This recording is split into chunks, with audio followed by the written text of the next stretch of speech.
What you doing now, Dave? I'm making a faux box beam. Oh. Right here. And it'll be like the old hand-hewn barn beams that you see when it's all said and done. We're Dave and Karen from Whatcha on Wheels. We travel with our heavy-duty truck Leroy, our two Can-Am motorcycles, our DRV Dixie, and our smart car Zippy. Don't forget to subscribe and click on that bell to be notified when we post a new video. So what have you done so far? So far I've taken three pieces of number 2 pine. Is that the cheap stuff? That's the cheap stuff. And I 45'd them together right here, glued them. And then I put a little bracing in while the glue dries. Okay. I'll probably leave that bracing in there. You got one in the middle too, huh? Yeah, that one will have to go when it attaches to the ceiling. Uh-huh. But I just put the bracing in there to keep it straight while I beat on it and everything else. Make it look old. Making it old. So Dave, you got a new piece of equipment. Yeah. What you got? Got what you call a meat eater. A meat eater? I don't know what they call it. Oh. It's called a carbide tooth carving disc. Uh-huh. And why you get that? So I can, instead of using a planer trying to make all these divots, I'm gonna try this thing. And it's pretty rough. Well, this definitely takes the chunks out, doesn't it? It does. It's a You meat go in eater. both directions or just one direction? Just one direction. Right.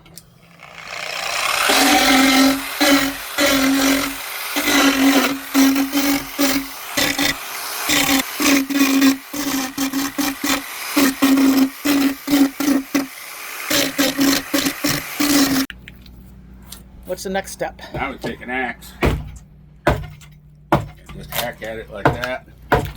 Break some of that wood up. Put those pretty close together. Yeah. One direction? Yep.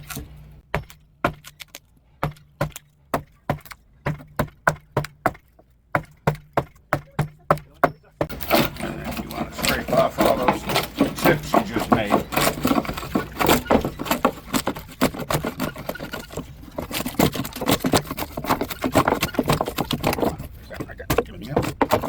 So what's the next step? Next step is the wire brush. Ooh. And what that does is it takes all the soft pulpy wood out in between the growth rings on the tree, the harder growth rings, and gives it that weathered look.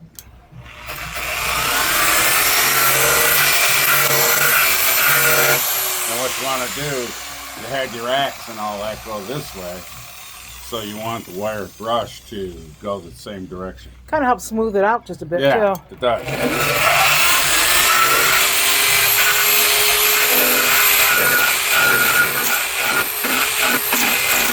I like that. So what's this step? That's a diamond cutting wheel. Got no teeth on it, it's all diamond. You use this and you cut like cracks in it. So it has the appearance of old wood and it's starting to crack.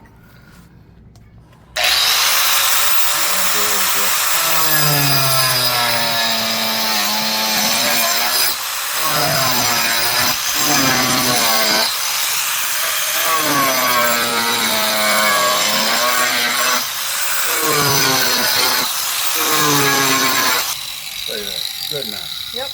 Don't need a lot of them. No, you don't. And then I'll get the other sides.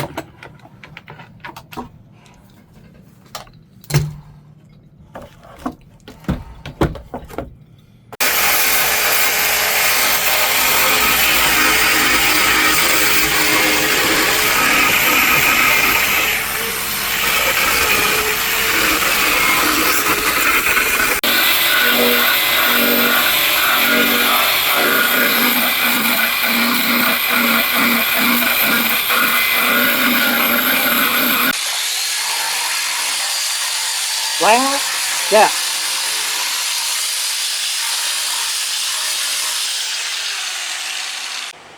What you doing there? Mixing up stain. Okay. You're using Old Masters, I see. Old Masters. That's it. Dark walnut. Yeah. What do you mix them together?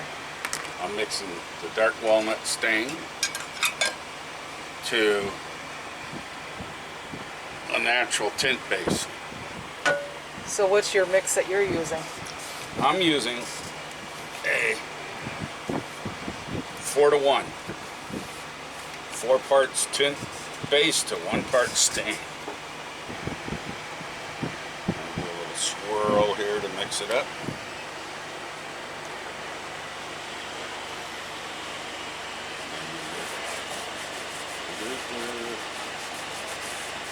Pretty easy, huh? Yeah. Just get it going.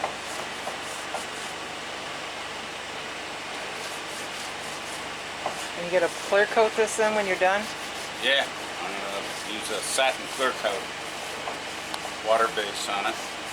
And there it is. You'll see in a minute here, he's going to be making a chandelier.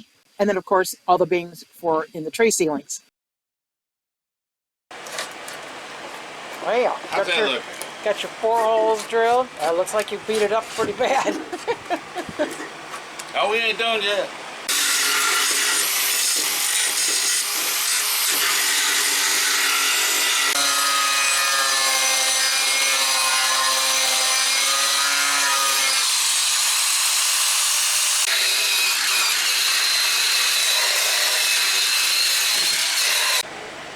All right. There it is. How's this sound? Looks good. You did good on the ends.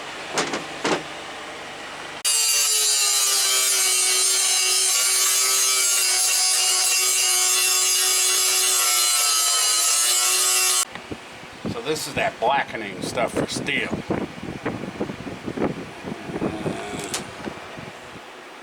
Oh my. Oh, it blackens it, doesn't it? How does it do that? I don't know. Chemicals. Holy moly, it does it in a heartbeat. I thought maybe it's got to soak it overnight or something. There you go.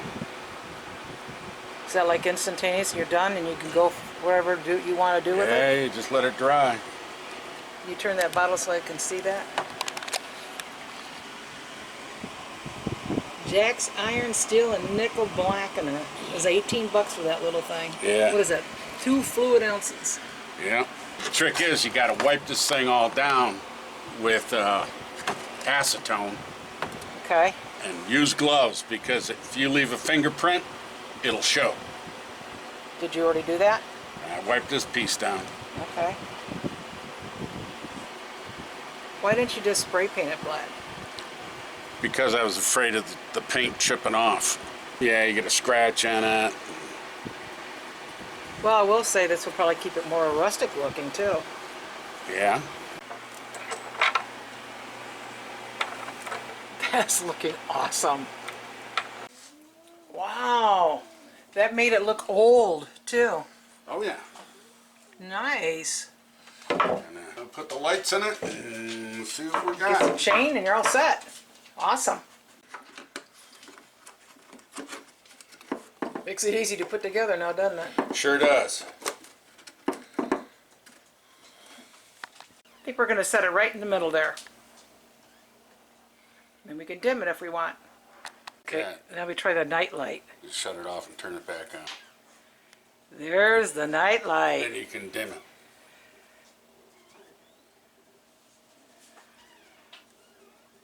Oh, that's cool. Looks like it's on fire. Turn the night light all the way up.